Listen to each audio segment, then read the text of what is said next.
അടിപൊളി പച്ചക്കറി തൈകൾ നമ്മളിപ്പോൾ ആശ്രമ മൈതാനത്ത് കൊണ്ടുവന്ന് വെച്ചിരിക്കുന്ന കുറേ പ്ലാന്റുകളുണ്ട്. അത് ഏതൊക്കെയാണെന്ന് നമുക്കൊന്ന് കണ്ടാലോ. അവനെ പച്ചമുളകിൻ്റെ തൈ കൊണ്ടുവന്നിട്ടുണ്ട്. അതേപോലെ തന്നെ പപ്പായ അണ്ണാ, വേറെ എന്തൊക്കെയാണ് ഉള്ളത്? ഉണ്ട്, പപ്പായ ഉണ്ട്, നമ്മുടെ ഉണ്ടമുളകുണ്ട്, കാന്താരിമുളക്, തക്കാളി, വഴുതന, എല്ലാം ഗ്രോ ബാഗിലുള്ള പ്ലാന്റുകൾ. തീരെ മുമ്പ് വന്നോ അടിപൊളി പ്ലാന്റുകൾ നോക്കിക്കൊണ്ട് വാങ്ങിച്ചിട്ടുണ്ട്. ഇതിൻ്റെ തൈകളുണ്ടോ? ഇതിൻ്റെ തൈകളുണ്ട്. തൈകൾ നമ്മൾ അല്ലാതെ ഒരുപാട് തൈകൾ ഇവിടെ ഇരിപ്പുണ്ട്. ഒരുപാട് വെറൈറ്റി പ്ലാന്റുകൾ. തൈകൾ തിരക്കി കിടക്കുന്നവർക്ക് തൈയും, വലിയ പ്ലാന്റ് വേണ്ടവർക്ക് താണ്ടെ വലിയ പ്ലാന്റും ഗ്രോ ബാഗിലുള്ള പ്ലാന്റും ഇവിടെ വന്ന് വാങ്ങാനായിട്ട് സാധിക്കും. തക്കാളിയൊക്കെ കായ്ച്ച തക്കാളി ഇരിപ്പുണ്ട് കേട്ടോ. താണ്ടെ നല്ല അടിപൊളി കായുള്ള തക്കാളി.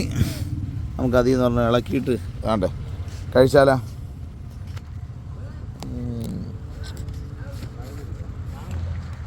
ഫ്രഷ് തക്കാളി, വിഷം അടിക്കാത്ത പച്ച അടിപൊളി തക്കാളി. കഴിച്ചോ, അടിപൊളി. അതുപോലെ തക്കാളി ഗ്രോ ബാഗ്. അതേപോലെ പിന്നെ എന്തൊക്കെയാണ് ഉള്ളതെന്ന് നോക്കാം നമുക്ക്. എന്നാ വരടാ, എന്നാ പിടിച്ചോ, എന്നാ പിടിച്ചേ കഴിച്ചേ. എങ്ങനെയുണ്ടെന്ന് നോക്കിയേ. അടിപൊളിയാ. പച്ചക്കറി തൈ അന്നേരം വെക്കണ്ടേ? അടിപൊളി. ടേസ്റ്റ് എങ്ങനെയുണ്ട്? അടിപൊളിയാ. ഫ്രഷ് തക്കാളി.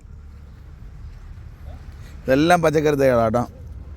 അതിനകത്ത് വെണ്ട, വഴുതന, തക്കാളി, മുളക്, അമര, അഗസ്ത്യച്ചീര, പിന്നെ സ്ട്രോബെറി പ്ലാന്റ്, വാഴ, റോസാ ചെടികൾ ഒക്കെ ഉണ്ട്. സമയം പോലെ പോകുന്നേരി വ്യത്യസ്തമായ ഒരുപാട് വെറൈറ്റി റോസുകൾ നിങ്ങൾ കണ്ടിട്ടുണ്ടാകും. എന്നാൽ ഇതിൽ ഏകദേശം ഒരു 19ഓളം വെറൈറ്റി റോസാ ചെടികളുടെ പൂക്കൾ നിങ്ങൾ കാണിക്കാൻ വേണ്ടി പോവുകയാണ്.